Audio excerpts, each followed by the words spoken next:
All right, unannounced live session here. If anyone happens to pop in, feel free to join in at any time. This is mostly a response, really. This is just a response I wanted to do. Haven't really prepared anything. I just want to go through some comments on one of my threads and address them. The main focus of this is a response about the astronauts are lying comments, and in specific, there's one commenter here on my thread, Ras Heny, sorry, Ras Heny, who has written comments to this effect. And these are not unique to just you. You're expressing views that are pretty common in the conspiracy crowd. And so I want to address that. But first, I want to directly address the comments that I have left. And I'm trying to express my opinion. I feel like when I write comments back to people often, and clearly this is the case with your responses as well, you don't really seem to fully internalize everything that I have written. But if I speak directly to you, I feel like that gets across better.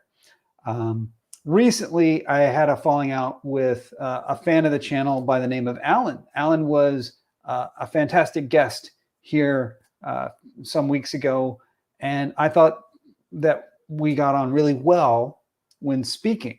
But then when it came to comments in the YouTube, comments, some things that I said along these same lines went over very badly. And so trying to avoid that same mistake this time, let me tell you so that you can see my face, you can hear my voice as I try to explain my point of view. Okay, let's see what we're talking about. This will be two main points. One, direct responses to Ras Heny.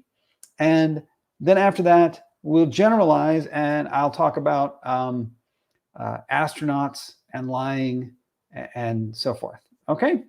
All right. So let's see those comments. Sharing some screen. Yeah. Okay. Here we go. Here are the comments. It's on this video. The video is "Could Space Be Fake?" And that's sort of talking about this topic. And Ras Heny jumps in with the usual sorts of stuff. Watch this, conspiracy video that talks about how astronauts are lying. Now, my first response to you, I'm speaking directly to you here, that you have pointed out yourself that how do we know if you are not in it, right? If you're not there in the scene, then we don't know. So I say, exactly. I say, how do we know if you're not in it? Well, you are not there. I am not there. I am not in this scene, right? I am not in, this is, space shuttle days. I am not here. You are not here. We agree, based on your logic, and I completely agree, we do not know what is really going on there. Is it real? Is it not? Maybe it's not real. I don't know, but you don't know. Okay, and so because of that, I say, stop calling them liars. You don't know that they are liars, so don't call them liars. Okay, so then what is your response? A liar is a person who tells lies, yes. And then you posted this. You put this right here. Question. Where is the moon landing telemetry data? Answer. NASA astronaut Don Pettit says, I'd go to the moon in a nanosecond. The problem is we don't have the technology to do that anymore. We used to, but we destroyed that technology, and it's a painful process to build it back again. Okay? Now, here is where we really started to go off the rails, and I want to try to bring it back on the rails. Hey, Sean, welcome. Just doing a response here. You are welcome. And in fact, I'll even invite you on maybe in a bit if you want to talk.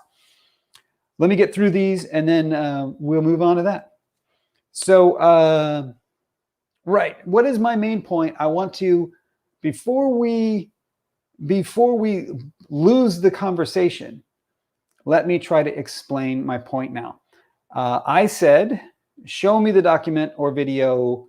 And then it took a while. You didn't say where it was. You did. I'm going to jump ahead. And you did give me a link. But, okay, that's cool. You did give me a link.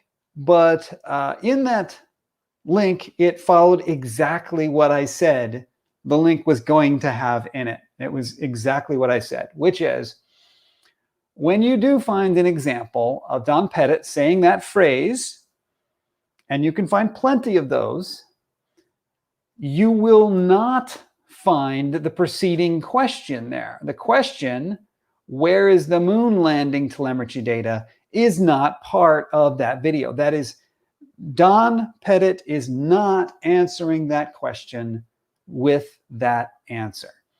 Okay? Let me make myself very clear because I don't want to be misunderstood. You said that here's the question and here was the response. But that is not true. This response, Don Pettit did say this. This is true. Hey, turtles, this is true. The statement before it is not part of that conversation.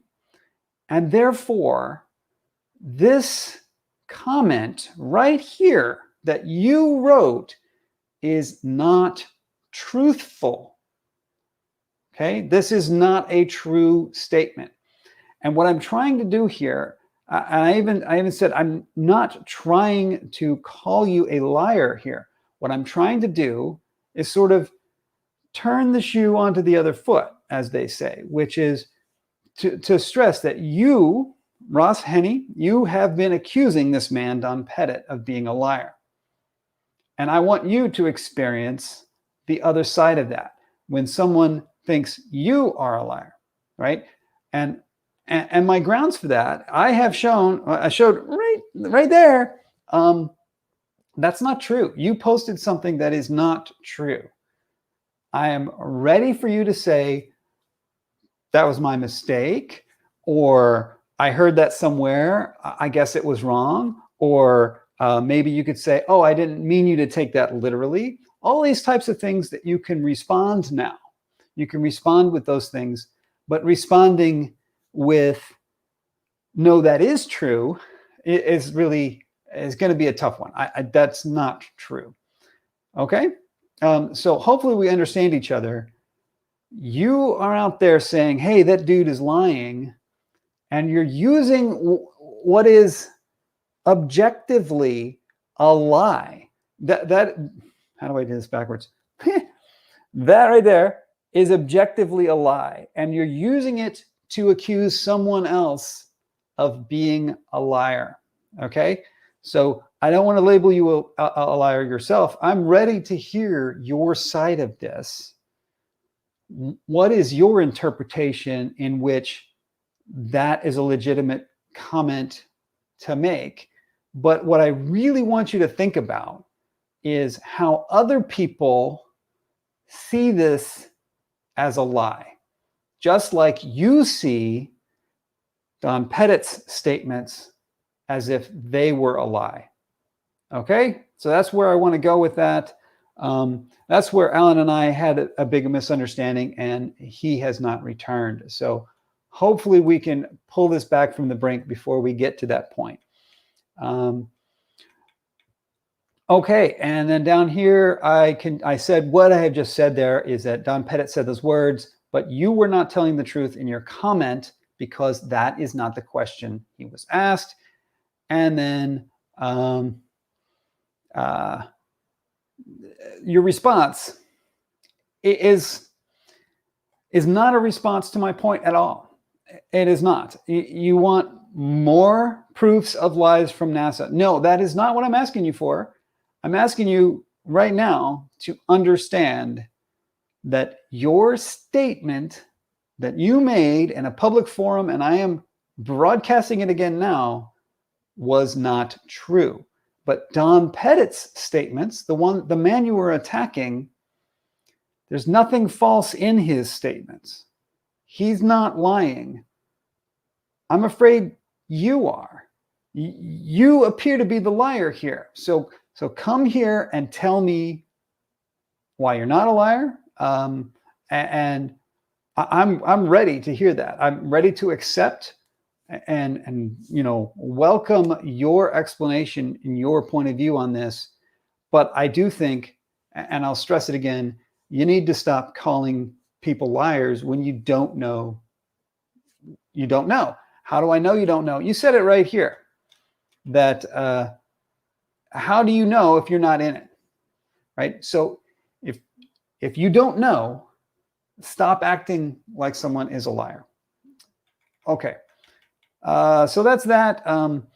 Hopefully, you'll give this a watch and not be too angry about it, and maybe we can discuss from that point of view.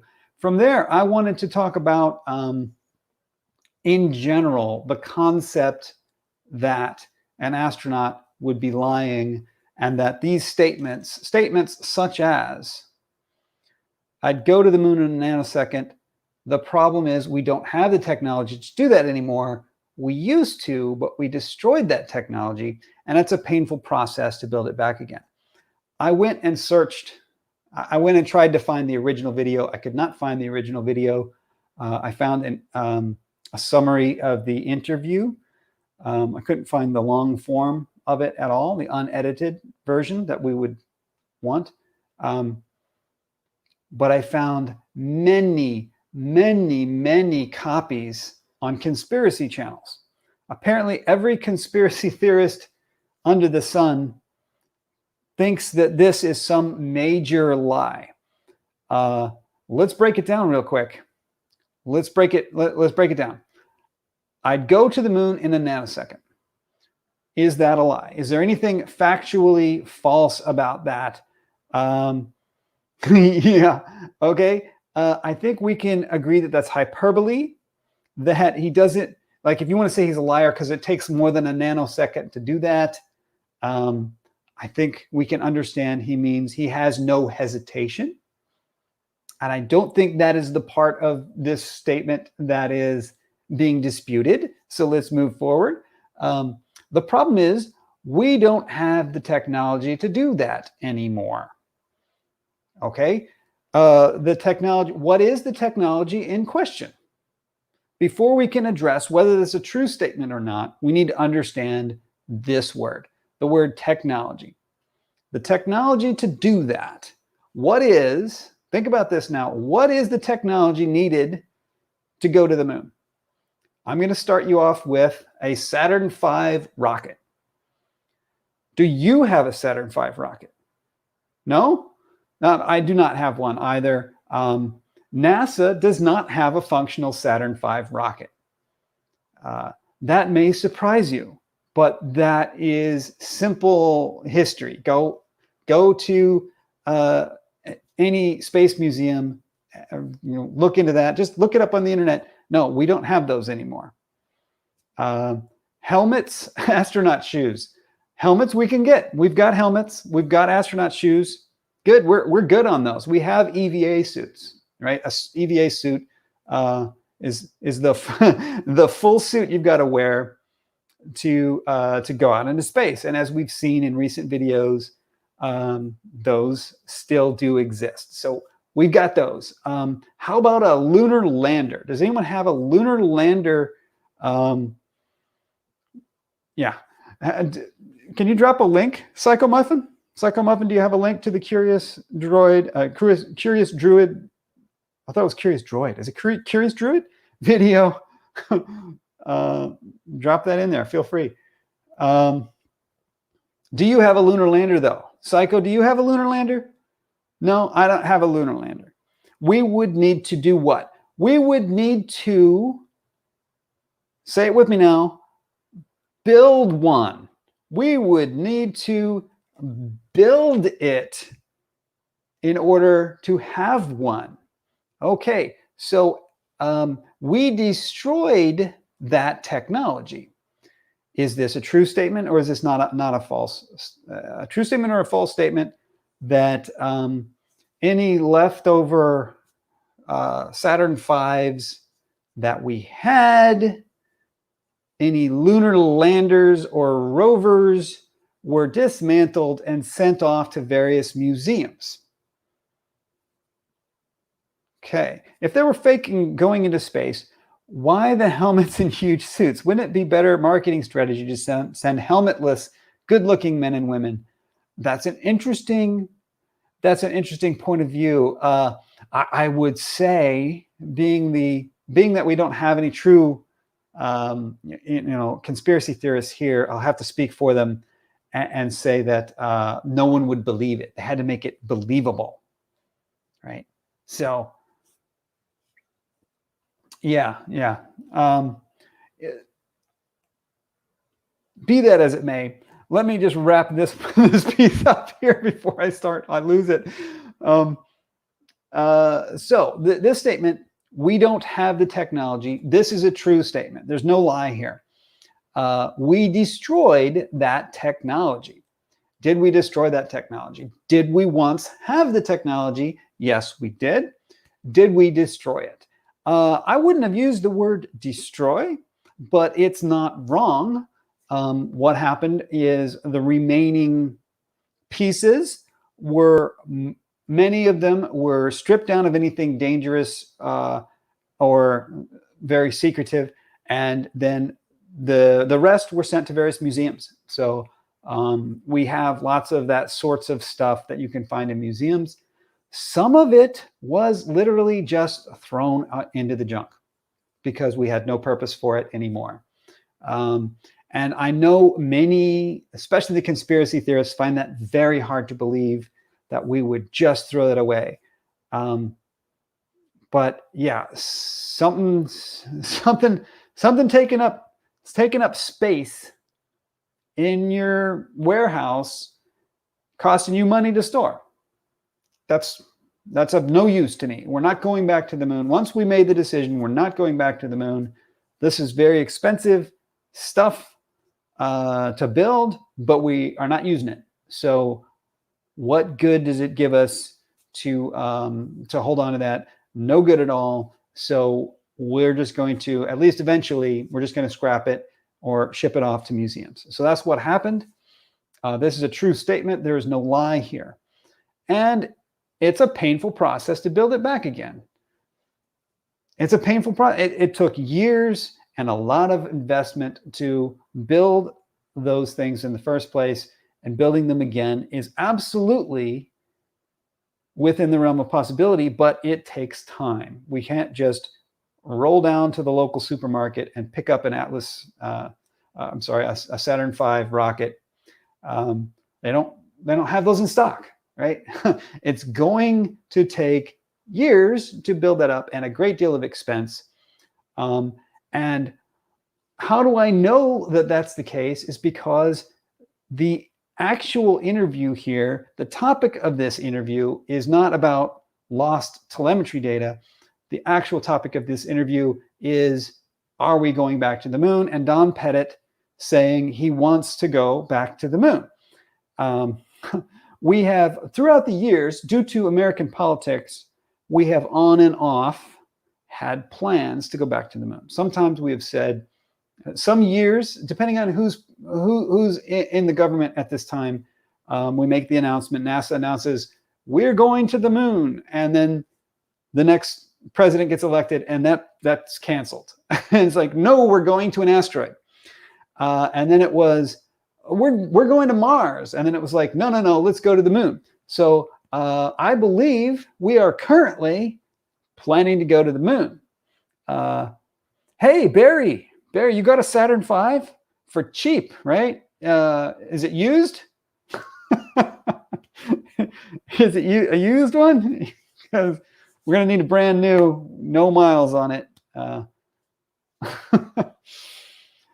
So yeah, I believe currently there are plans to go to the moon, and as in NASA has plans to go to the moon. They continue evolving those plans from year to year, but they haven't scrapped it. It's still in the plans. Yeah. So that's the thing.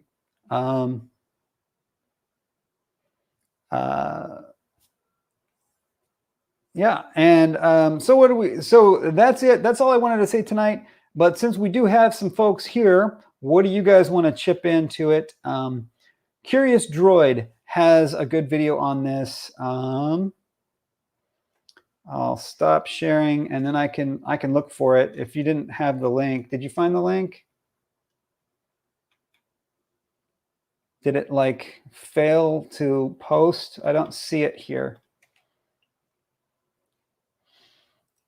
Yeah, in case you missed it, SpaceX is going around the moon. They're going to do an orbit with some regular folks on it. They're going to start like space tourism.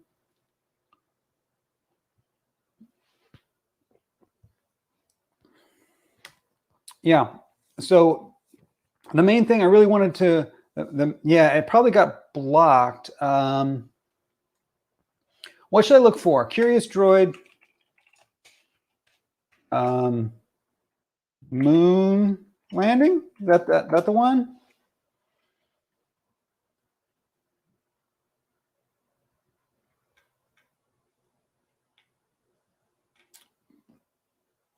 The end is. What's the title of it? Tell me the title, and then I'll be able to get it. Why can't we make the F1? There's an F1, the engine that nearly stopped.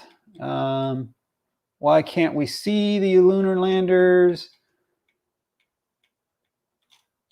Why can't we remake? Let me put that. Why can't we remake? There it is. All right. Yes. As we had. And let me paste it in here. Here's the Curious Droid video on it. It comes with the recommendation of a Psychomuffin. And I'm sure I've watched this as well. Curious Droid is good stuff. Okay, so there he goes into it. The bottom line here is that nothing that Don Pettit said is objectively a lie. You can believe that it's a lie, right? You can say, oh, there's no space. The space program is all fake. You can say, I believe that the space program is fake. And that can be a true statement. You can believe that. And that's okay. But what you're saying is not that. You're saying that I assert that this man is lying. I am calling a man a liar on the basis of my personal belief system, not on the basis of any objective evidence at all. And of course, this is where you want to jump in and say, oh, I have all the evidence. We lost the technology. Well, we didn't lose it. It's not like we misplaced it or something. We were done with it. We were done with that. The hardware, we're done with it. And so we scrapped it. We took it apart. And we don't have that now. Why didn't we keep it? Funding. We don't have money to keep that program going. We instead focused on other things with the money that we had. The moonshot was a very expensive, extremely expensive effort. And after it was successful, public interest rapidly declined. Anyone seen Apollo 13, the movie? I mean, the movie is a fictionalization, but it's based on true events, right? And they comment throughout the movie that Shania Twain there, are you being sarcastic? I don't know who you're asking. I'm not being sarcastic. Sean Hawkins is likely being somewhat sarcastic. Depending, I haven't caught up, but he tends to have some sarcasm now and then. I have some sarcasm now and then. But in Apollo 13, they even reference the fact that at the time, people were losing interest in the space program. It's one of the themes of the movie, that people had lost interest in the space program. Now, I don't know if you're conspiracy minded enough, maybe you imagine that's part of the cover up, right? They made this movie as part of the cover up, and they put in there that people lost interest as part of the. I don't see how that's part of the cover up, but no, it's factual. You can look this up. That TV ratings for the 1969 moon landing were through the roof. But as of the 70s, when they were going again, people really found it boring. So the public lost interest, and immediately following that, the funding is cut. And there's two big reasons to cut the funding. One is the public just lost the interest, and the other one is that the main purpose of this effort was to beat the Russians. And once that was accomplished, you can't, like, beating the Russians again. I mean, we already did that. So, I mean, the truth is, the Russians beat us into space. They had the first satellite in space, the first person in space. Record after record after record, the Russians were just trouncing us. So Kennedy, at the height of the Cold War, pushed for winning the race to the moon, and that's why the funding was boosted way up, and they pushed for getting to the moon. And then once that was accomplished, interest crashed, and we stopped funding it, and they scrapped stuff. Yeah, and they moved on. So Shania Twain says, with tech now, they can't nor ill go to the moon. Draw conclusions if you have any brain cells. And I think that's what we're talking about here, is how you can draw conclusions with completely insufficient data. And you can just jump to, we call that not drawing conclusions, we call it jumping to conclusions, and it's not valid. But Shania Twain here, you appear to be a skeptic. So if you're willing to have a respectful conversation about this, let's go through it. Explain GOI through, I think that means going through Van Allen belts. Yeah. Would you like to talk about going through the Van Allen belts?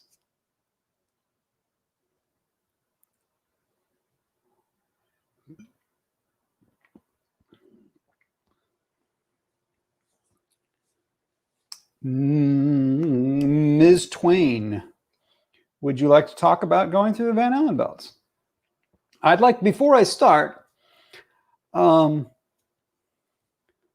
just let them go to the moon, Cam, send robots, nothing of that is going on. I'm sorry, China has robots on the moon right now. Are you not aware? Yeah, they have robots on the moon. Sorry. We have orbiters. NASA, United States, has orbiters that orbit the moon. And we have filmed the landing sites from those orbiters. So you can go and you can see that. Where is live feed from moon? I don't know. Have you looked for one? We have orbiters that go around the moon, and China has put a rover on the moon, multiple rovers now. So there will be modern footage. Lol, come on. And see, here's the thing. This is the thing. This is not genuine conversation from you. You see, this is just you saying nuh-uh, right? So if you And this is an all too common theme among people who have really just dug deep into the rabbit hole, is your mind is now closed. You're not willing to listen. I mean, you started by asking me for footage, as if that footage would change your mind. And then as soon as I say that there is footage, your response is to laugh at it, right? Clearly, any footage would not change your mind. If I dial up a live feed right now, it will not change your mind, right? So, yeah, we have Himawari 8. Sean Hawkins is pointing out this Himawari 8 and Himawari 9 taking a full shot of the planet every 10 minutes. Is Epic still up? Epic is up, right? It's back up for the next few years. I would, okay, listen, Shania.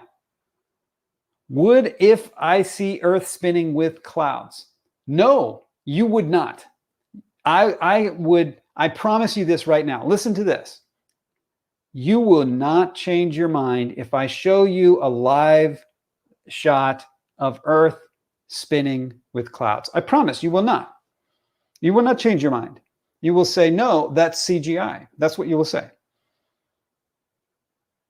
Tell me I'm wrong. Because I know you already did it. You will say that's CGI. Would you like to see a spinning Earth with clouds?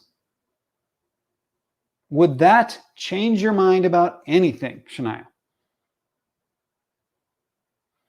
No, you're just changing the subject, right? You see, your mind is closed. Your mind is closed. You're not open to hearing anything. So there's really no point.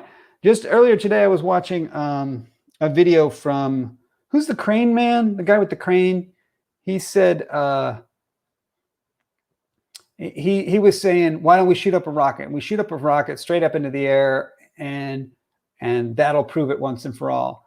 And it's laughable because rockets get shot up into the air every week, and they have cameras on them and they film it, and it doesn't make any difference. You know, some of us, we say, some of us, we talk about space tourism. When space tourism is here, that'll finally end it. No, it won't. I don't think it will. I don't think space tourism will convince anyone.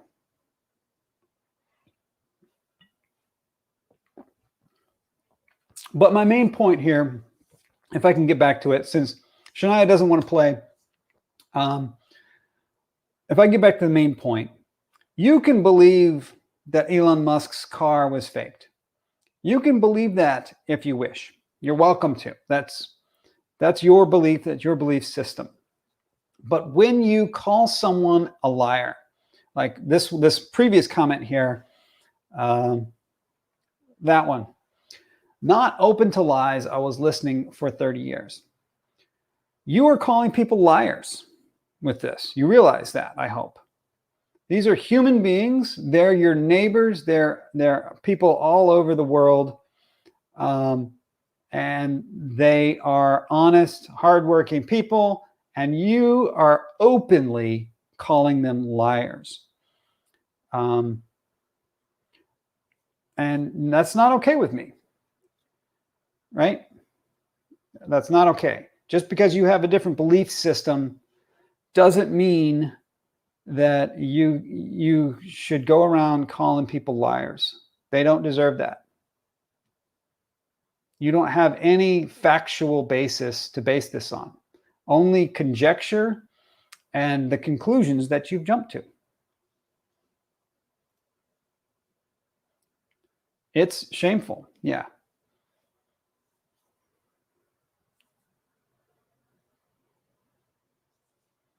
Yeah, it really is shameful, especially when there are so many flat earthers that are that are like hardcore fundamentalist Christians. And I don't know about you, but have you ever read the 10 Commandments? The 9th commandment says not to don't bear false witness against your neighbors, right? It's pretty much God saying to you straight up, if you don't know, you don't call people liars. If you don't know, you don't go around posting that people are liars, right? Straight from God's mouth. And here we have these fundamentalist Christians who just do that every day and don't even understand. They don't realize, because I think they don't see astronauts as human. They don't see Elon Musk as a person. They see them on TV and they see them as some kind of evil other thing, that someone else, it's them, it's the big they, and they are not, they do not deserve our respect. I don't understand, thus it must be fake. Yeah. Donald here, you got a good point there. Yeah, there's so much evidence that, I mean, if evidence meant anything to you, we wouldn't be having this conversation. The truth of the matter is that that denial, and they don't like the term denial. It's a very negative word to say you're a moon landing denier. You're a denier. No, I'm not a denier. I'm a truth seeker. I don't know what other word to say. Maybe moon landing skeptic. You say, oh, I don't believe the moon landing. Then that means all of that evidence, you are denying its existence or its validity. So that would be ham radio operators who tracked it. That would be people who shoot lasers off of the moon, off of the retroreflectors that are there. That's not real. The Russians acknowledging that this took place at the height of the Cold War, when Russia and the United States were bitter enemies, and Russia would have done anything they could have done to make us look bad. And yet they acknowledged that we got a man on the moon before them, right? How, in what political scenario does that make any sense at all? Only if this bitter enemies thing I'm talking about, that's part of the fake too. So if you're a conspiracy theorist and you've gone so deep to believe that at the height of the Cold War, the Soviet Union and the United States agreed to fake the moon landing, that's where you're at. You're at a place where, apparently there is not an animosity between those countries. That was all fake too. I don't know. Was the Vietnam War, was that all fake too? And the Korean conflict, that was fake. I don't know, right? Is it all fake? It's all fake. Am I fake? I guess I'm fake. Yeah. Okay, so I figure Shania is gone. We were, beating on Shania a little bit. I could have been. I probably should have been more gentle with that. But this particular rant is about that it's not okay. It's not okay to go around saying you're a liar, you're a liar, you're a liar. I reserve that for very few people. There are two commenters on my thread or on my channel that get the liar label. There's two, and it's only because they lie, right? If you objectively lie, then you get the label. Everyone else gets the benefit of the doubt. I don't know what you think. I don't know what you believe. You might be a true believer that believes Elon Musk's car was faked. That might be really what you believe. That's fine. You're fine saying that. I don't have any way to prove one way or the other. Just like you don't have any way to prove one way or the other whether he was telling the truth about it.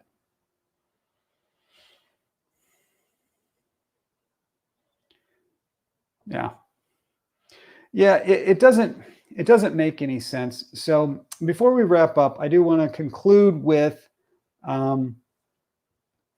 the what has become the central theme of my channel, which is it's not about evidence. There's, I was probably too mean to Shania, but the fact is, there is no amount of evidence that will change your mind once you're at this point. Like, I'm tired of hearing it. I'm tired of hearing someone say, show me, if it's real, then show me the picture. Because what do? We show them the picture. And they say, that's fake. And I said, well, you asked me to show you the picture. If you didn't want to see the picture, why did you pretend that you wanted to see the picture? Or Level Earth Observer pretends that a rocket shot would answer it for him, as if there have not been rockets, as if he has not seen them. It's a fantasy. The truth is that it's a fantasy, and it's not about the evidence. It is about having an understanding of the principle at play. Psychomuffin. I don't think it's even that. Some of them have a very good understanding of the principles. Others do not. Some of them don't. I think the deeper thing at play is the us versus them. It is a scenario where once I build up a distrust of government, I build up a distrust of big business, I see those entities as my enemies, as my opponents, as an other, then I am going to be drawn to anything that is outside of that, right? I am not saying that governments never lie, right? Governments, that's one of their main skills, is to lie, right? They spy on each other, they cheat each other, they try to trick each other, sometimes they try to fool their own people. Yes, this is all truisms. We understand that. But once you get to the point where you are so anti-government that you're willing to accept something completely counter to the evidence, then you're very deep into it. And what it's about now is not about evidence. It's not about understanding. It's not about mathematics and who can do mathematics and who can't do mathematics. It's about the fact that deep into your psychology, you need for the government to be lying. That's what it comes down to. Well, yeah, I mean,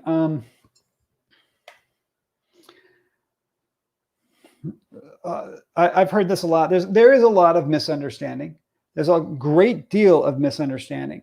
But let me hit you with a conspiracy theory. If there's any conspiracy theorists out there who are willing to watch this far, here's a conspiracy theory. I think that certain members of the flat Earth community understand this perfectly well. And they use their knowledge of how it actually works to twist the narrative and say things that seem plausible, counting on their audience to not ask questions and not double check them. So, for example, they'll say things like, rockets should launch straight up. Every time you watch a rocket, you see it curving. And then they'll show videos of the rockets curving, and they'll act like they don't know. My conspiracy theory is that they know perfectly well why those rockets are doing that, and they are deliberately selling misinformation. People are lying to you. That's what I'm telling you. Yes, they are lying, but it's not NASA that's lying. It's the people who know why the rocket curves, but pretend that they don't. Yes, I am a conspiracy theorist. Yes, I do believe in a conspiracy. I believe that there are certain flat Earth channels that were caught conspiring to hide the truth. And I normally don't name names, so I won't name the name, but feel free to type it in the chat if you know what I'm talking about. But yeah, big name flat Earth channels were literally caught hiding the truth. And yeah, it's a conspiracy. Some of them work together to fool people on purpose, and they've made a business out of it. Hard to prove, though. It is very hard to prove. That's the thing about these wacky conspiracy theories. But there was the one case that I'm referring to. No one's typed it yet, but yeah, there were some flat earthers on a Skype channel during a live stream who accidentally invited someone that they should not have, and that person recorded the screen of their Skype chat where they were the two of them were conspiring to hide some evidence. And yeah. So that's it for me. Does anybody want to jump in here? If anybody wants to jump in here, I can send out some invites.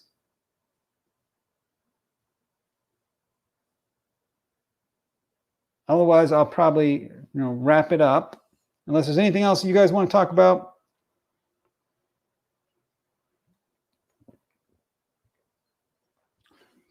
I'll summarize it. Going back to it, the main point here is to Ras Heny. I'm not calling you a liar, at least not yet. I'm inviting you, Ras Heny, to come back and comment or talk to me live and explain how what you wrote is not a lie. Because according to my analysis, that is a factually incorrect series of statements. So it is objectively not correct what you wrote. And people make mistakes, and people are misled, and they repeat things that are not true. And maybe you were just it was just hyperbole. You didn't mean me to take it seriously. All of these are possibilities. But as you ask me for my understanding in that, I am asking you for your understanding of people like Don Pettit when they say we destroyed that technology. Then they deserve that same grace of you saying, all I'm asking you to say there is, well, I don't know. I don't believe in space, so I don't think I trust this guy. That's cool. You could say that, and that's that's your prerogative. But what you're saying is not that. What you're saying is that man is lying, as that's an objective fact. You're testifying against your neighbor here, and you're doing so based on conclusions you have jumped to. Yeah. And yeah, I don't suppose we'll ever see Bob Nodell back on the channel either. But I agree with 11th Chimp here. Motivated reasoning is incredibly powerful. Yeah, and so that doesn't necessarily mean he was lying, right? He wasn't lying. Keep in mind, everybody, Bob Nodell knew he was on camera. He was wearing a mic. He was wearing a lapel mic, speaking to a camera when he said they picked up 15 degrees per hour. So he was not lying about it, and he was not even trying to cover it up, right? If you're trying to cover it up, you don't say it to a camera, right? Hey, I'm not covering this up. So Bob there, he believed that he expected it would show 0. And then when it showed 15, he went doing what we do in science, which is looking for an explanation. And he really, really, really does not want that explanation to be that the Earth rotates. Most of us, I feel like he didn't, I wouldn't say he tried to cover it up. I wouldn't go that far. I would say he was not particularly forthcoming with it. He told me when I spoke to him on this, he told me that he said it in a live broadcast on one of his channels, that there was a video where he came out and he said, and he took a lot of heat from the flat Earth community, that because he admitted to this, and there was a lot of hate, and you guys, I think, all know that he got a lot of hate for that. So he did at least that. Unfortunately, that's all gone, right? Because that channel got deleted, as they do. And all of those videos are gone, and all that evidence is gone. And so now all we have is stories. All we have now is stories, which are not really any good to anybody.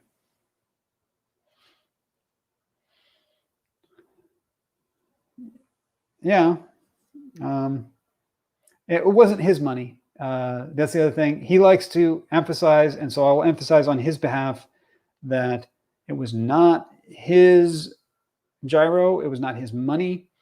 It was a member of the community. If you watch Behind the Curve, and if you have not watched Behind the Curve, I just rewatched it like a couple weeks ago. Man, that is a good piece of film. I know the flat earthers probably really hate it. They think it was very dishonest and unfair. That's not what I'm saying. I'm saying it was well produced. It was well filmed. It shows an emotional tale. So multiple emotional tales are in this story. So it's a objectively good documentary, even if it makes you look bad, right? That's what I'm saying. So yeah, you should definitely check it out. A very good film. Anyway, yeah. So Bob, I would love to see Bob's data. And when I say forthcoming with it, he says he was, but now I said, well, let me look at it. Oh, it's gone. Right. And so, is that Bob's fault? I don't know. There's a limited amount that I can hold him responsible for not still having this data. But yeah, this is Nobel Prize winning data. If what Bob says is true, which is Bob now says that they took the gyro up to the top of Pikes Peak and measured a significant difference, and that proved it was not Earth rotation. If he had that data, that's Nobel Prize winning data, and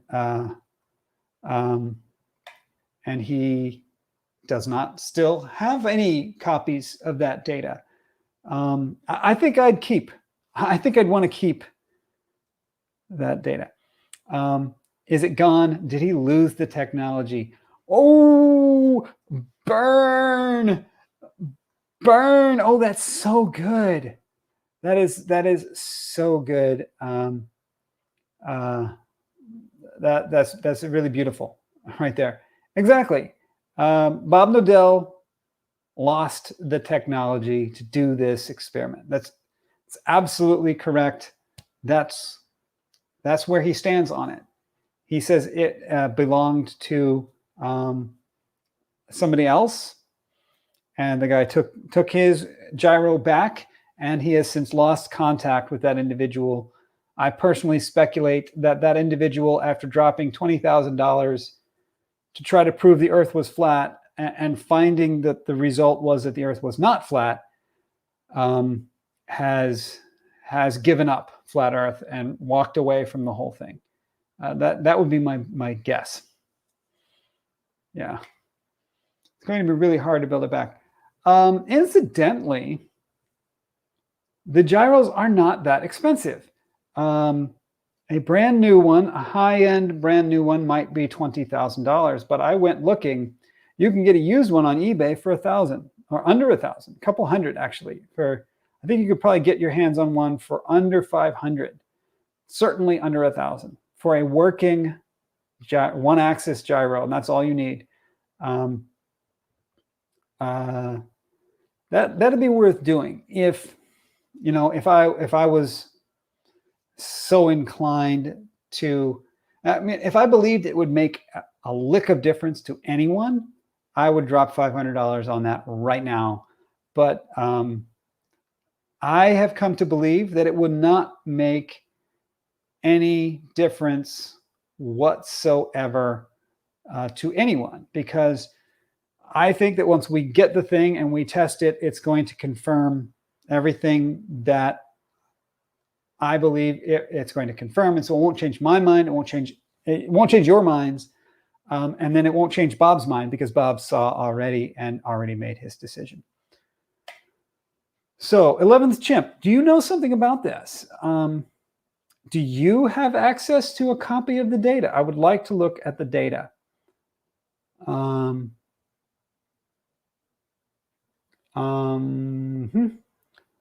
You are saying, and this is something Bob told me as well. He said that some people were claiming it had something to do with temperature. I would like to check on that and verify for myself. You saw it discussed. Yes, exactly. Beautiful. Like I said, all we have are stories. This is not admissible in court. This is not going to be published in the Journal of Nature. I heard a guy talk about an experiment, and this is what he said. No, sorry, we're not. That doesn't count for anything. I heard a guy who said he saw Santa Claus. It doesn't count.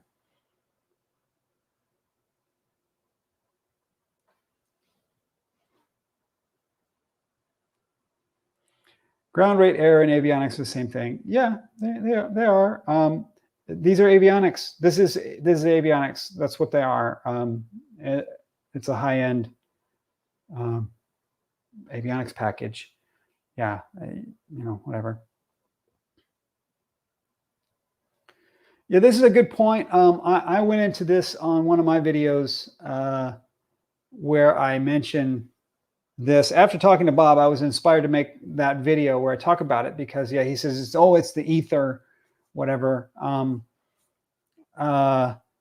It's curious though, and I did discuss it with him, and it had not occurred to him to test this, that the axis of rotation of the ether, the axis of the ether's rotation, just so happens to be different in different places on the planet in a peculiar way that, frankly, I can predict. Like, I can tell you right now, hey Bob, if you are listening, let's $500. Let's get a gyro.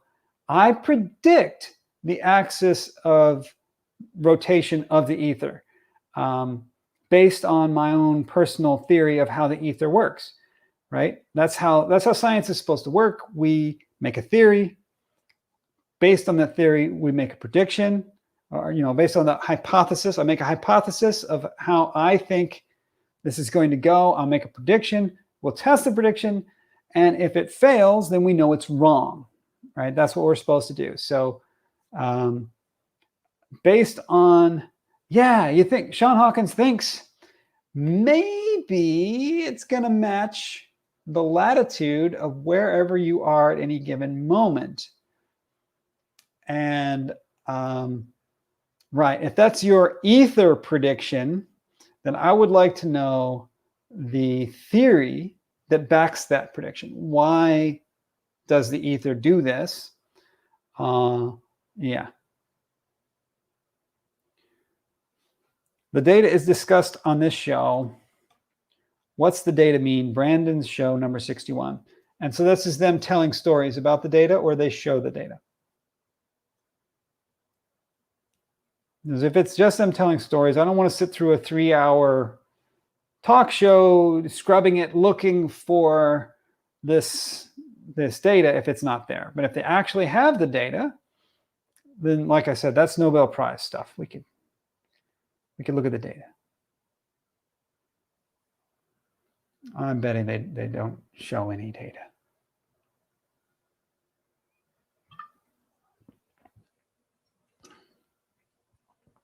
A debunker, an unnamed debunker is analyzing it. Okay, hey, unnamed debunker. I would like to look at it too. And let's be fair, right? What you're supposed to do when you get the null result, when you get something that does not match your hypothesis. The globe hypothesis is that you get the same 15 at the bottom of the mountain as you do at the top of the mountain. What do you do when it doesn't? Do you throw out all of globe theory immediately? No, you do not. Just like Bob does not throw out flat Earth just because of the 15 degrees per hour. That would be an unfair ask. What you should do is look for alternative explanations. So the first thing I want to do is the differential within the tolerance of error of the device? I want to see error bars on this. Is it statistically significant? If it is statistically significant, I want to see it repeated. Do it again. Is it consistent? Can I go up and down and up and down, 3-4 times in the same day and repeat the process? Okay. And then we will then invite other alternatives. And it has been suggested temperature has something to do with it. So we're going to put one in the fridge. I'm going to take it out of the fridge and we're going to see, does that matter? Right? Real easy, super duper easy to do these kinds of things. And that's what you want to do. It's a great video.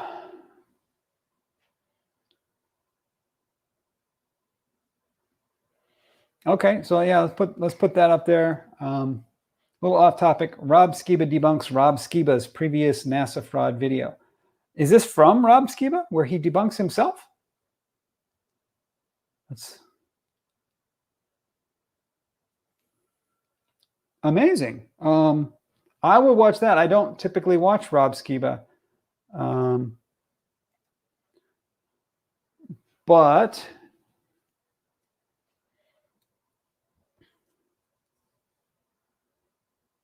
yeah, fantastic. Okay.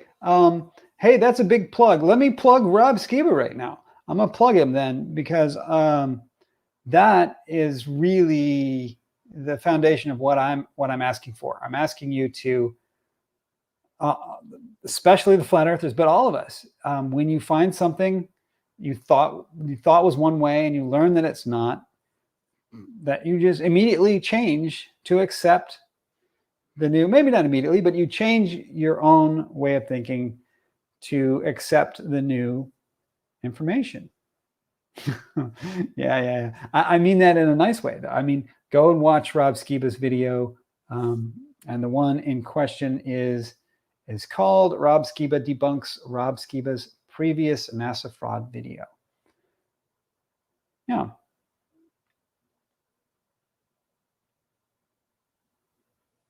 Okay. Anything else, you guys, you want to cover before I call it a night?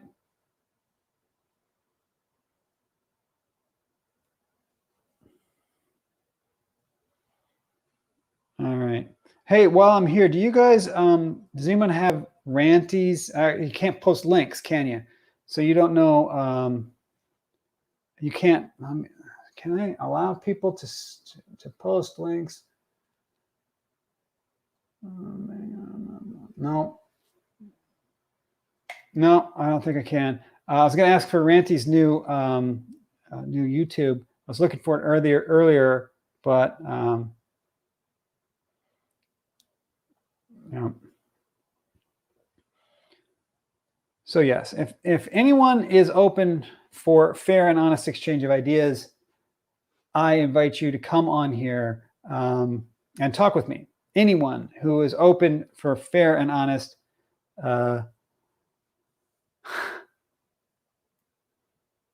Is it Fleur? I thought it was Flurspective. Maybe that's why I couldn't find it. Okay. Flurspective. I went on YouTube and I searched for Flurspective, but there's a lot of Flurspective videos. And I didn't find the channel. So I'll keep looking. And the Skiba, the end of his URL is that. So yeah, social anxiety. That's okay. Anybody wants to come on and talk, and I do mean, I'm going to open that up for flat earthers, conspiracy theorists. There's a few topics I do not want to discuss on this channel. But if you want to talk about space is fake, or the moon landings were faked, or anything like that, Earth is flat, as long as you're willing to be respectful, then come on and we'll talk. If you are, a debunker and you want to come on and talk, that's cool too. Or if you're a glober, anytime, just hit me up, email me, and we'll do a talk. But you have to be honest.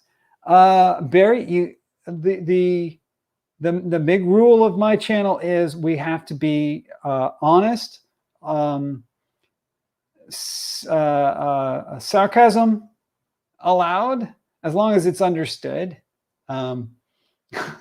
Sarcasm is cool as long as it's understood, as long as you're not being too mean. And if you're like going to be like satirical,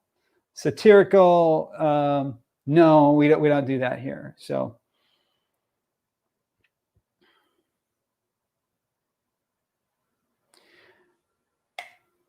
here's a conspiracy. The conspiracy here is that the flat earthers and the debunkers are in a conspiracy together. Yeah. I like that. I think it could be true. I could believe that. I think it makes sense, right? I could totally imagine that, like, the people who do the they go back and forth, like, the one channel makes a video and the other channel makes a video, and sometimes they bring each other on. They have debates about it and stuff. Yeah. Yep. I think you're onto something with that. And yeah, Psycho says, I'm talking to the wrong crowd. Yeah, I am. I'm talking to the wrong crowd, but once in a while, I hear from a flat earther that says that they watched stuff. Although I do think that I was honestly too mean. I should apologize. I apologize to Shania Twain. Shania Twain, I was too mean. I was inappropriately salty with you about that topic. Yeah, but if any flat earther happens to watch this later, I'm going to make this available later. And if anyone happens to watch this later and says they want to come on here, maybe you want to come on and change my mind. That's fine. I would love to do that. I would love to have you come on here and tell me that I'm wrong. Please do come and tell me that I'm wrong. Tell me why I'm wrong. Prove me wrong. I would love to be proved wrong on some of the things that I've said tonight. Like that, the main thing is that flat earthers will not accept evidence of any kind. And so far, that's where we stand. And I think Ranty is the perfect example of how flat earthers will not accept evidence of any kind. And then somebody in there has got to type, Ranty changed sides. And I say, that's my point. Ranty did not change sides until he stopped being a flat earther. Ranty, we can talk. We could talk about that. Depends on the amount, right? Ranty did not see some new evidence and change sides. What happened is Ranty pushed away from flat Earth, and only when he let go of flat Earth was he able to finally see evidence. That's how it works, and that's how the human mind works. And if I'm being honest, I have to admit that that's probably something going on in my mind as well. So when, if Bob can produce his laser gyro data that shows, sure enough, there's a difference at the top of Pikes Peak, I am not ready to accept that as all the proof I need that the Earth is flat. I'm going to need more than that. How hard would it, yeah, I actually looked at this. How hard would it be to build a laser gyro? There are kits. You can buy kits, but they're more expensive than the used gyros. It's really not rocket science. I mean, I guess it kind of rocket science. You could do it. Yeah, and I think they are Arduino based. You need particular sensors though. It's you need a beam splitter. You need a laser. You need a beam splitter. You need some fiber optics, and then you need the sensor that can determine phase shift. The ring, incidentally, the ring is no, it doesn't even have to be a ring. Doesn't matter what shape it is. It just has to, because the reason for that is because the laser goes back and forth through the exact same hardware. So even if the hardware is goofy shaped, then the laser goes the same goofy shape either way. It doesn't have to be a perfect circle at all. In fact, they're not circles. They're usually, like, you've seen the pictures. Sometimes they're triangles. The original Michelson Gale was a rectangle. That's fine. But because the laser is split and then goes one way and the other way through the exact same, usually it's a fiber optic, right? Goes through the same fiber optics both ways, that it doesn't really matter what the geometry of that is. At least that's my understanding. The area of the device is what's important in the mathematics. And I guess if you wanted to measure it precisely, you would need to know the area. But I would say, as an engineer, I would say, no, you can't do that. Just calibrate it, right? So you put it on a turntable that rotates at a, yeah, you're looking for a change in the interference pattern. That is correct. So that's the hard part that I don't really have the answer to in any cheap way. So you put it on a turntable and you spin it at a known rotation rate. And from that, you calibrate it. You calibrate the device based on that. And then someone says, oh, and then that means you've calibrated it for 15 degrees per hour. No, no, because I calibrated it at my known table speed, and then I increased my table speed. So I know the relationship between the table speed and the interference pattern. And so then when we get down to zero, the interference pattern is supposed to go to zero, and it won't, right? That's the deal.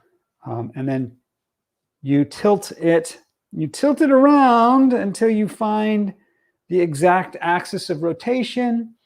And as we said earlier, that'll be the same as your latitude. Like if you And I think Sean said earlier, if you put one of these on an EQ mount, on an equatorial mount telescope, then it'll happen to be perfectly aligned. Imagine that. Yeah, and that's the other thing. I was listening to some of the flat earthers go on about this, and Jeranism was saying that he doesn't trust it because he thinks that someone built in the 15 degrees per hour drift into the device. Like he says, oh yeah, that's built in there. And just like I've heard them say this about the accelerometer on your phone is programmed to say there's 1G pointing down.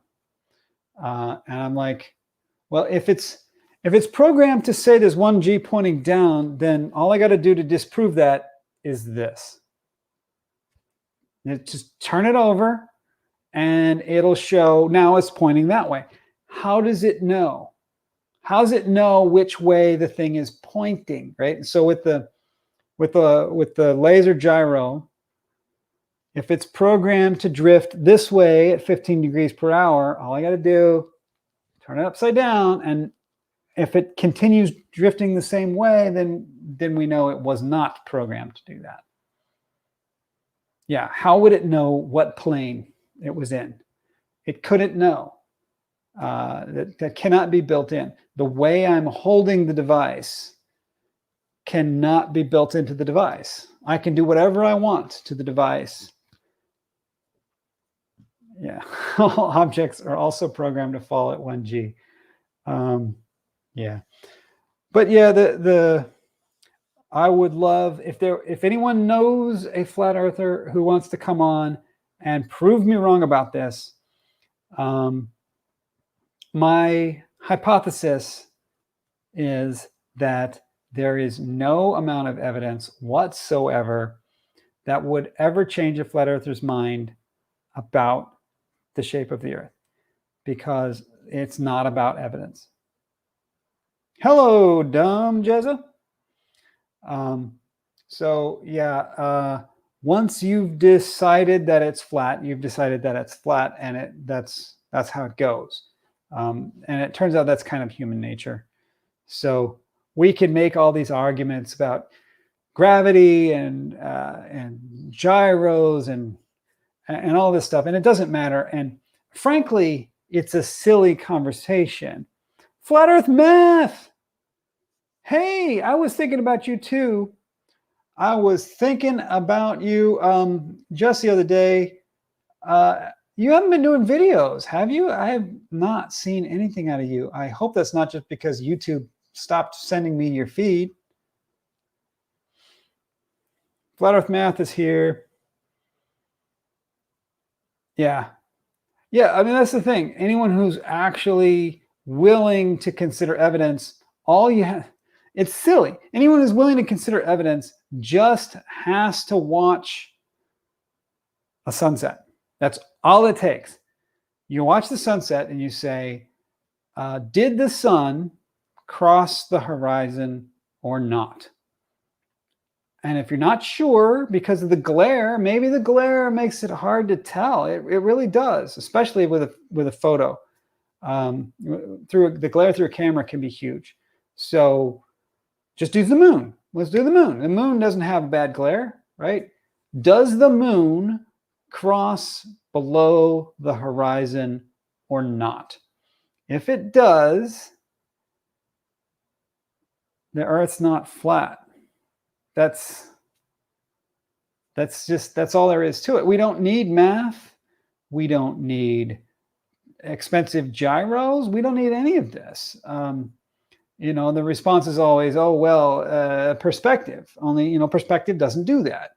And we can explain that perspective doesn't do that, but it doesn't matter, because the point is that somebody is willing to look at the Earth or the moon going below the horizon and say, no, it didn't, right? Someone's willing to watch the Earth sink, and then, I'm sorry, not the Earth sink, the moon. Someone's willing to watch the Earth, the moon, the Earth turns and the moon goes below the horizon, and they will say, nuh-uh.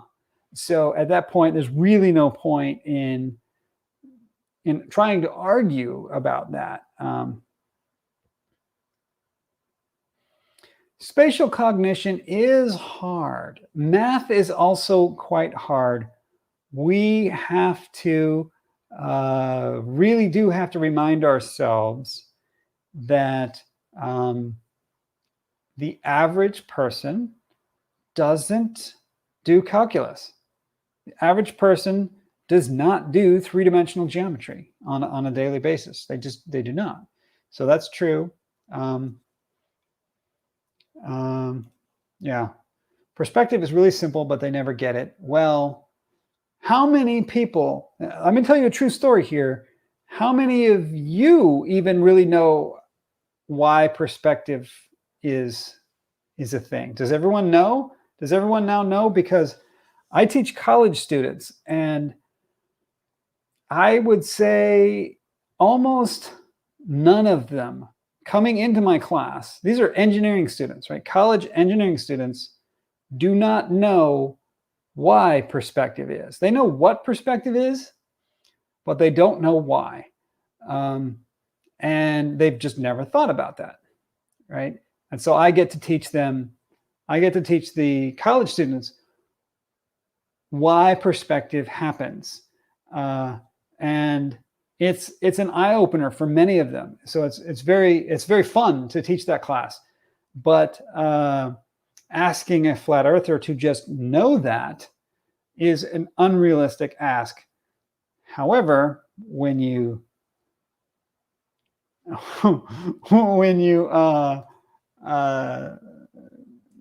teach it to them, it doesn't matter. They don't care. So flat Earth math. Did you have COVID, or you just been off the grid hiding from COVID?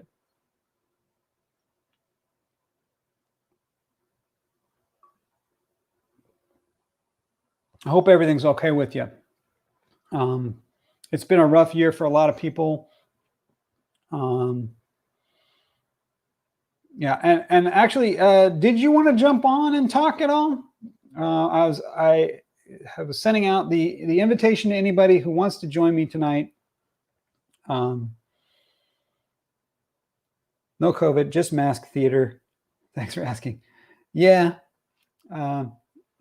I'm still doing the mask. A lot of folks have quit wearing the masks. I don't see any problem with it, though. Yeah, I'm going to get to bed too. I don't see any problem with wearing the mask, but we should not talk about masks or COVID. Everyone stay safe. Everyone stay healthy. YouTube has twitchy feelings about that. So I don't want to be misconstrued as some kind of, controversial channel or something. Yeah. Okay. So with that, we should probably wrap it up. It's almost 11 o'clock here, my time.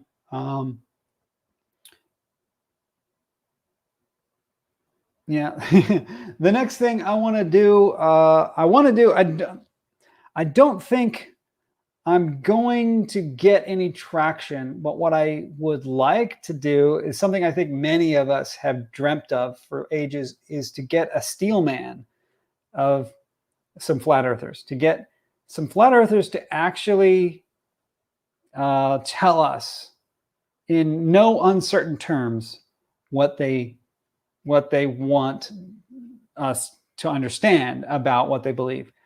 But my hypothesis here again is that failure is imminent, because I think that flat Earth is, you hear it many times, that there is no flat Earth model. And I think that's sort of central to it, is that if you pin it down, that's against the belief system. That pinning it down to anything concrete and testable, any testable claim, is literally against the belief system, I think. So I was thinking that would be something I want to try to see if it's true. I want to see if any flat earther will answer some questions. Sean, I don't like to say, just because I don't want angry flat earthers coming and attacking me at school, or bringing my school into it, because I do not teach flat earth studies. That's not my class, and so it's not part of it. So yeah, I would be. Psycho says, I would be happy just to hear more flat earthers speak in terms of things that are quantified. Yeah, I do say I'm in the Los Angeles area, and yes, I teach at the college level, but my school is not part of this, and I think you'll find, hey, this is my Hawaii shirt. I think you'll find that most colleges, universities do not want to participate in this conversation. I approached our physics department to see about, whether they would participate in some outreach, and they don't want it. They don't want it. They actively do not want to participate in outreach, and so I don't want to pull that in, right? So that's why I don't like to say where I stand or where I teach or who I am or whatever, right? So, yeah, I would be happy to hear more flat earthers speak in terms of things that are quantified. What was it? The heart of flat earth is really a mental health issue. It is I would say it's a mental issue, and I'm not sure if I'm not qualified to go so far as to I'm not qualified to say that it's a mental health issue, but there is Carl Grande, I think is his name. Is that right? Dr. Grande did some videos that talks about this. What I have found in my sort of amateurish research is that the human mind is built this way, and it's not actually like a disorder. You could not really classify flat earthism as a disorder. We all have this tendency to support our social group, and the social bond is deeply, deeply important to our mental faculties. So once someone feels isolated and rejected from mainstream science, and then feels embraced by flat earthers, they find a community in flat earth, then the defense of that community becomes paramount, and that is how we're wired. So we see the same thing, like Flat Earth Math and I got into it on like climate change or something, right? We all do this because my social group goes a certain way on that, right? And so I have a strong tendency to follow my social group. And as I'm going to say, a semi-intelligent person, then I subconsciously apply all of that logic and reasoning and fact-finding abilities to support my beliefs. And yeah, so yeah, this is the truth right here. This is what I believe after a lot of digging on it and actually reading genuine papers on the thing. It appears that what flat Earth is really about. It's not about math. It's not about evidence. It's just about your peer group. And once you identify yourself as a flat earther, it becomes part of your own personal identity. And so any attack on that, like someone presents evidence and says, oh, well, if you're a flat earther, then why does the sun go down? that is an attack on your identity, and more important, it's an attack on your peer group, your social identity. And that would be like, like an American in the 50s being accused of being like a communist or something, right? So the same kind of thing. What else here? I agree, and with this statement, I think it becomes very unhealthy when you become immune to logic and you become immune to facts, or even worse, when it becomes weaponized, as we have seen. Whatever your political stance is, I think we can all agree that facts have been weaponized in politics. Like, as I mentioned before, like climate science. Climate science should be objective science, but it is not. It is seen now as very politicized. So we take our social groups' understanding of climate science over what we should be doing. Yeah. Flat Earth is like LARPing. They know the Earth isn't flat. The same as Trekkies know Klingons aren't real. I would say yes, except I would emphasize that we need to recognize this in ourselves. Like what I'm talking about, climate science. Are my views of climate science affected by my perceived social group? Yes, they are. I need to accept that that's the case. And I have to understand that as I review the literature and I say, what is the thing? I have to know that.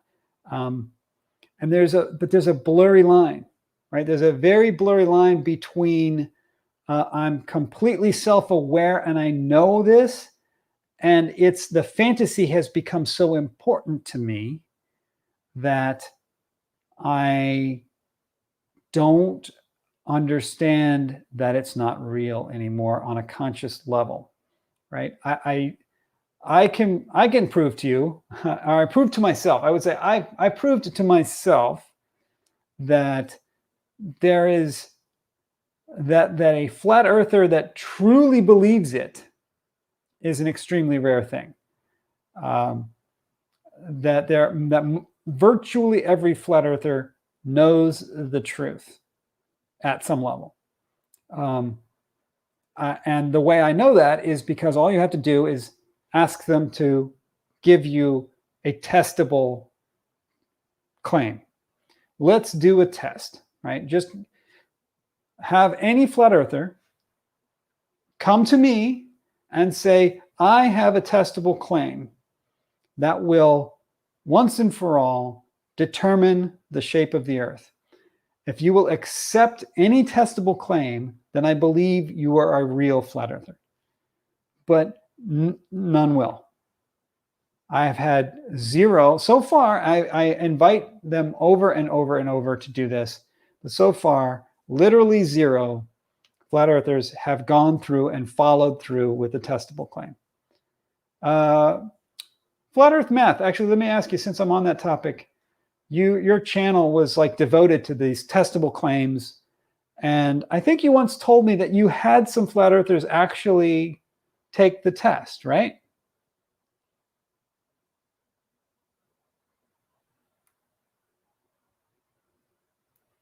Yeah, you're saying Flat Earth Math thinks that they are true believers. I think it's a sliding scale. I think that there we go. Good answer. I think it's a very sliding scale. I think that the mind is not your consciousness. It's not just what you're aware of. What I've learned through reading the research is that your mind makes a decision first, and then your logical reasoning skills are applied towards justifying the decision that has already been made. There's quite a bit of research that shows that that's the case.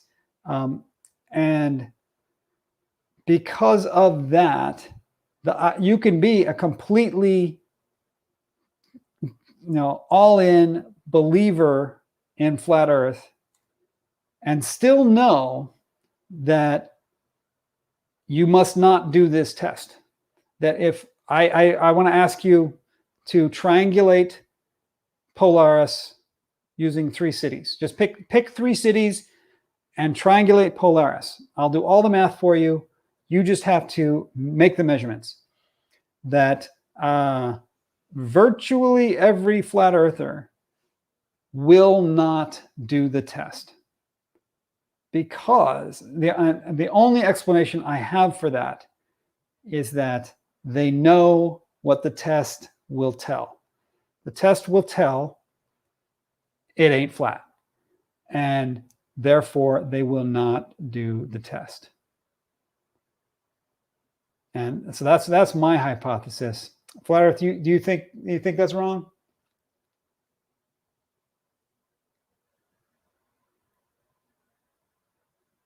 I think that doesn't mean they don't believe. They still believe at some level. At some level, this fantasy has become so real that, yeah, he says I'm correct. Okay.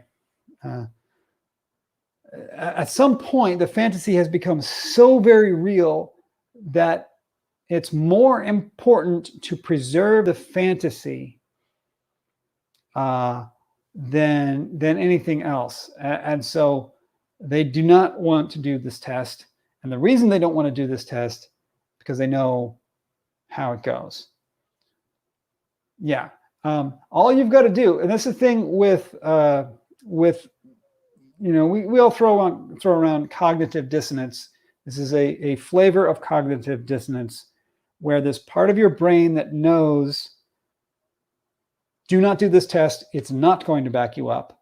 And the only way it could know that is that it knows the Earth is not flat. But another part of your brain is absolutely convinced that the Earth is flat.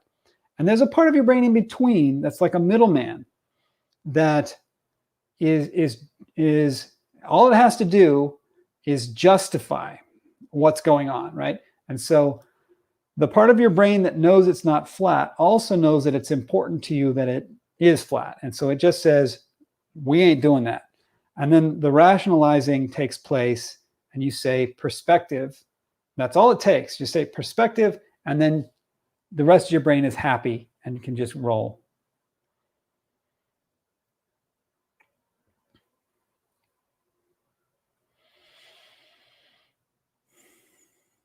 Okay. Yeah, this is something I talk about sometimes. I don't think that you can. I don't think that you can do any test whatsoever to prove or disprove the existence of God. I think that's.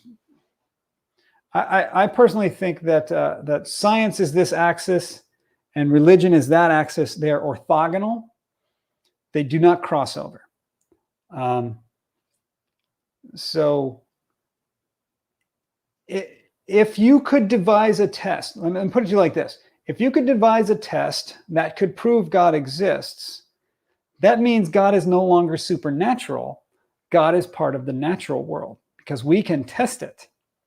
If you can test it, it's part of the natural world and therefore is science and is not religion. Religion is for things that literally cannot be tested. Things such as God moves in mysterious ways. Like you say, oh, God did this and that was a good thing. Well, what about this bad thing? Well, God moves in mysterious ways. That's how that works. It's untestable. And because it's untestable, it's not science. And science should make no claims. Science should not say, scientists should be careful. Because there's many very well-known scientists who go out there and advocate for atheism. If you want to advocate for atheism, that's great. You go and you do that because everybody deserves, equal treatment under our laws and our culture. There are like no atheist politicians in America, none, zero, and that's not right. They should have equal representation, right? So you go out and you do that, but don't go out and say science says there's no God, because that's not true. Science does not disprove God. Science cannot study God. It's literally impossible, because science only can study things in the natural world, right? What does that mean? It means things that are testable. It does not mean things that are not man-made. If any flat earther stumbles on this later, natural does not mean not man-made. It means it's not God. It means it's not magic, right? So yeah, there we go. It's a false dichotomy what the pop culture presents, that religion is the opposite of science. No, religion is not the opposite of science. Religion and science are completely orthogonal. Orthogonal means like one goes this way, one goes this way. You can have both, right? They're not opposites at all.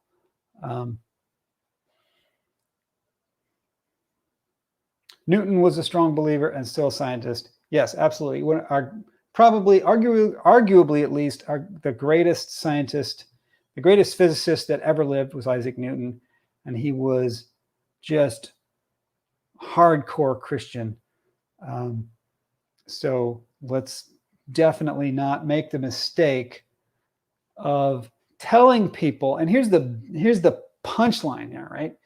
Don't go out and tell people that they have to choose religion or science, because you're not going to like what they choose, right? If you're a scientist out there and that's what you're saying, you need to stop, because that's the worst possible choice you could be giving your audience, right? Go out to a country of strongly religious people and you tell them it's science or it's religion. You pick one, they're going to pick religion. A lot of them are going to pick religion. And that is not what you were looking for, is it? So, yeah, it's a false dichotomy. Maybe the thing about science is it grows over the years, right? We do more research and we learn new things. And the march of science is a story where things start out as supernatural until we figure out a way to test them. And then they move from the supernatural world into the natural world. Comets used to foretell the death of kings, right? Or whatever, right?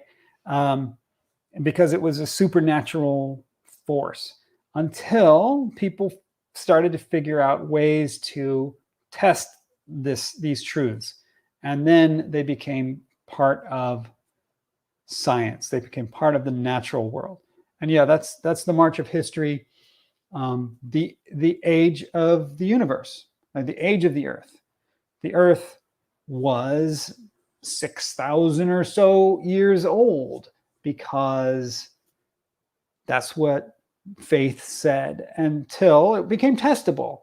And at the moment it became testable, it moves from just a faith-based thing into a science-based thing.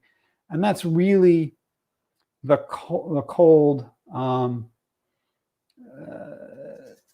difficulty. Really, where we get to the difficulty is when faith and science bump into each other. That's a problem. So whenever faith and science bump into each other, you need to ask yourself, is it a testable claim or not? If it is testable, it's science. If it is not testable, it's faith. And that's how you need to decide where that goes. So age of the earth, it's testable, right? So we should let the scientists do their tests, and we should accept their results. And we should understand that that should not shake our faith. It has nothing to do with our faith, because our faith is not about testable claims.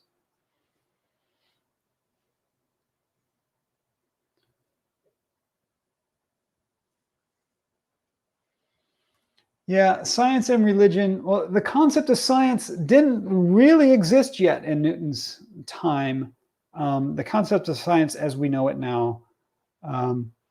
Anybody who knows their science history better than me maybe could jump in and tell us the story of how this has morphed over the generations. But I would say science as we know it now, I'd say was I'm totally blanking on his name now. Karl Popper. I'd say Popper probably was who gave us modern science, and then after him, the other guy who I'm blanking on his name too now. The guy who gave us paradigm shifts. See you, Flat Earth. Thanks for dropping in. But yeah, I would say science as we understand it now pretty much starts with Karl Popper. Before that, Descartes, I suppose. Was it? But yeah, science, religion, philosophy, it was all one thing for many, many years. But yeah, read Karl Popper if you haven't, or at least read up on him. He's the one who taught us or taught that science is about falsifying things. If you cannot falsify your claim, it's not science. And that's where we stand with flat Earth. So all the flat earthers who say whatever it is that they say, they never allow themselves to be falsified. And that means it is not science. Many of them love to just go bang on about the scientific method. And you know who I'm talking about, who likes to bang on about the scientific method. But the fact is, that is not science. Science must be falsifiable. And I don't mean if you're right, it's not science, right? If you're right, you can't falsify it. Haha. No, that's not how it works. It means that it cannot be tested. That if you cannot present to me a test for whether this is true or false, an objective test that we can do and repeat that determines whether this is true or false, then it is not science, right? So if we look at Blackpool Tower and we say, like the Globers like to say, here's the objective test. If I can see all the way to the bottom of the mountain, it's flat. If I cannot see all the way to the bottom of the mountain, it's a globe. If the top of the mountain is below the top of the tower, it's a globe.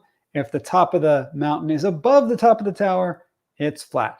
And that is a test that we can do, and that makes it science. And then what the flat Earth folks say is, no, it doesn't count. It doesn't count because I'm going to make up an excuse for whatever you say. And that makes it unfalsifiable and therefore not science.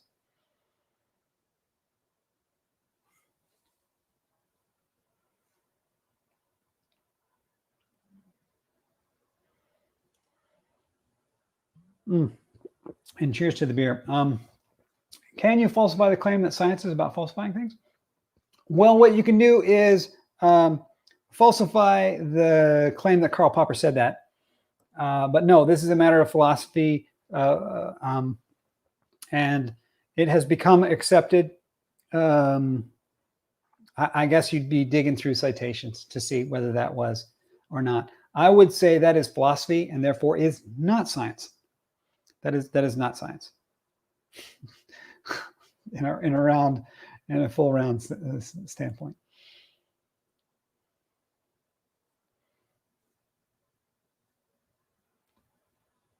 Okay, back to Bob's data. This is possibly useful. Somebody named RCMEISTY has a copy of the data from Bob's thingy from Rob's thing. That could be cool. I will try to see if I can find out who that is, and see if we can, make that data more publicly available. It seems like many people might be interested in that topic. So with that, I think I should wrap this up. Any last thoughts? Throw them in the chat. It's been great talking to you guys. I will do these once in a while, I suppose. People tend to show up, so that's cool. We'll need to get more guests, though. I can always ask Rob to come on. And maybe I just heard from my Flat Earth friend Eric tonight. Maybe he'll come on one day, and we'll see.